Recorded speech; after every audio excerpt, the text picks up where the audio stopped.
Hello everyone and welcome to Cinderful Gaming. I hope you're all doing well, I hope you're all staying safe, and most of all, I hope you're all fighting that war against the grey. Today's video we're going to talk getting started with Warhammer 40k, and today we're going to take a look at the Astra Militarum and how you can make a Cadian shock troops force. Now in this video we're going to go through the regimental doctrines that we'll be using for this force before looking at a couple of units we recommend to get started with for the faction. We'll then take a look at a couple of extra units to expand upon those first couple of initial purchases, and finally finish off the video with a little sample 1000 point army list for you to use as some inspiration for starting your own Astra Militarum for the Cadians.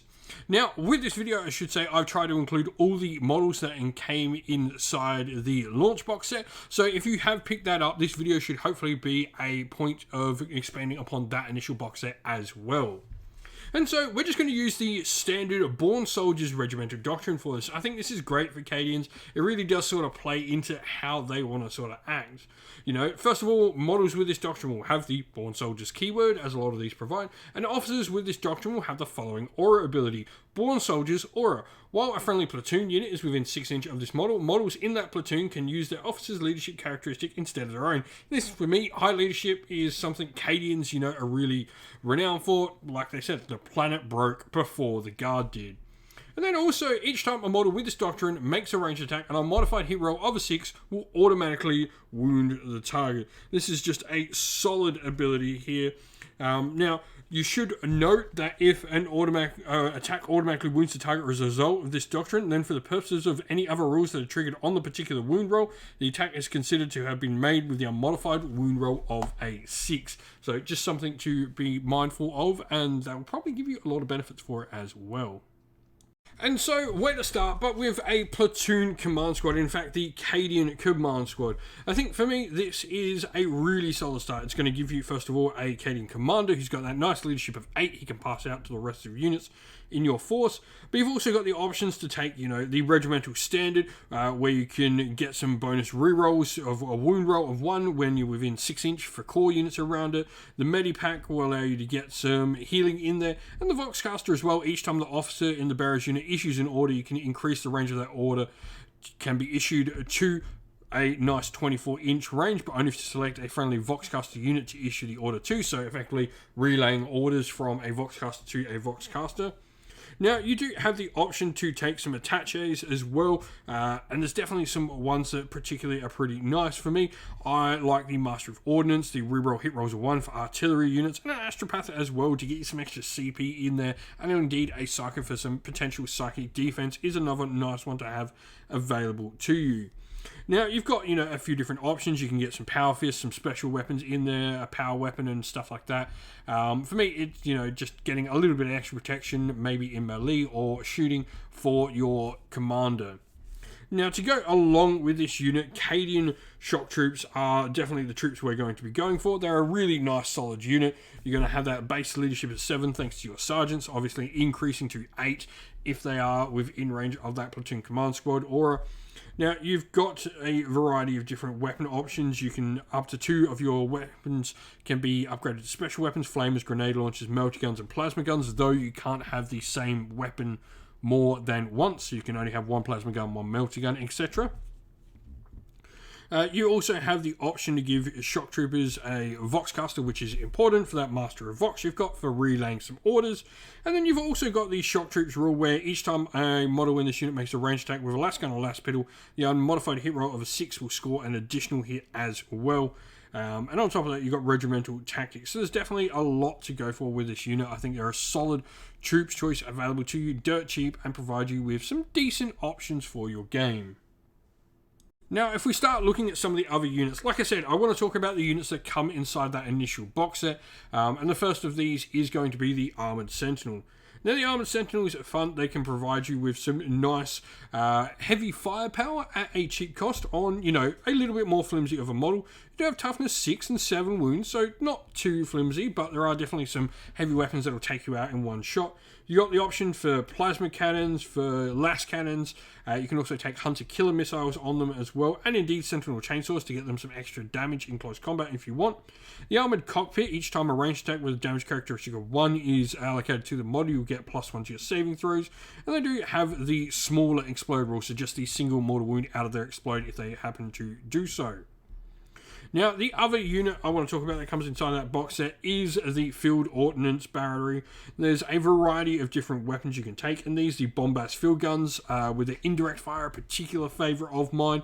Heavy D6, Strength 7, -2 AP, Damage 2, particularly good for taking out things like Trader Marines.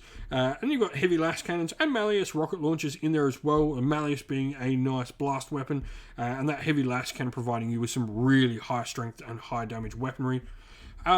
Lastly though, we have the Rogal Dawn battle tank. I think this for me is a really fun battle tank to tank, and you know, it is the brand new model. For me, it's that little bit bigger than the Lehman Russ. It's going to provide you, first of all, with its Giants gun, which is going to be the Castigator Gatling Cannon, heavy 12, strength 5, AP -1, damage 1. It's got a twin battle cannon on it as well, which is really cool for that heavy 2d6, strength 8, -3 AP, damage 3 turret weapon. And you can take a variety of sponsor weapons. You can take a pintle mounted weapon on it. You can give armored tracks. You can get a variety of different upgrades available to it. And can also take all the different tank aces you would have available to you with the Astra Militarum.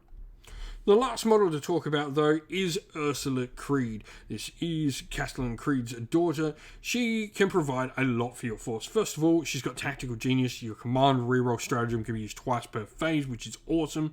Senior Officer allows Astra Militarum core units within 6 inch. Each time a model in that unit makes an attack, they can reroll hit rolls of 1. She's got her own 5-up invuln. And the Lord Castellan's Fury, each time she issues a order to a unit until the start of your next command phase, each time a model in that unit makes a ranged attack, add 1 to the strength of that attack. Which is pretty cool. Like, this is a really fun ability, just getting some extra strength on your weaponry. She's got 5 attacks with melee as well. She's no slash there with her power sword, +1 strength, -3 AP, damage 1. And she's also got Duty and Vengeance, her twin pistols for strength 5, pistol 4, AP -3, damage 2, which can be pretty nice. Now, she does have the Commanding Authority Warlord trait, which will allow her to issue up to 3 orders, and also she's got Master Tactician there as well. So she is a really versatile piece to bring in, and you know, just an absolutely awesome model and some real legacy to her name. And so here we have our sample army list, 1,000 points using the Arcs of Omen detachment, meaning we've gone for the compulsory type of troops. So we've got 3 troops in here, meaning we can just, you know, go with what we want. We're going to get the 6 CP. We're not spending any CP on our detachment, which is just awesome. We have got our Cadian Command Squad in there, which has the Master of Vox, Medipack, and Regimental Standard. We've then also got a Master of Ordnance in there and the Astropath. They're going to provide us with some nice extra support. A couple of Power Fists in the units, and that is pretty much it. Ursula Creed is our Warlord. She's got her stratagem point paid for to allow us to unlock her Warlord traits. And then we've got 3 units of Cadian Shock Troops. For me, Bolt Pistol and Chainsword on the Sergeants. Flamers and Grenade Launchers provide you with a nice variation of weaponry, but can also be used to clear hordes together. And then you've also got the Voxcasters in there, super important for getting those commands across. A unit of 3 Armoured Sentinels, all with las cannon, sentinel chainswords, and hunter killer missiles, provides us with a nice heavy support unit. And then we've got the Field Ordnance Battery with the Bombast Field Guns. Lastly, filling out the list is a Rogal Dawn battle tank, which has the Castigator Gatling Cannon, Heavy Stubber, and the Twin Battle Cannon, along with 2 Heavy Bolters and the 2 Melty Guns as a sponsor weapons as well. For me, this is just a nice round list. Cadians are super fun. The Astra Militarum in the new book are super fun to play around with. I like that there's so many options, and we'll be looking at a ton of the different types of armies you can run with the Astra Militarum as we go forward.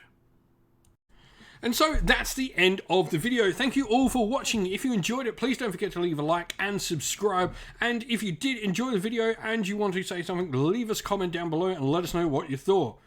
If you'd like to come chat more with me and other members of our great little community here at Cinderful Gaming, we have a Discord server linked down in the video's description. Also, down there in the video's description are the best ways to help support the channel if you'd like to do so. You can either grab yourself some merch via our Teespring or Ko-fi stores, which are linked down there, or our Patreon and YouTube members where you can help support the channel, get yourself a shout out, and indeed, if you're a YouTube member as well, get yourself some cool emotes to use in our live discussions, or indeed on your comments on YouTube.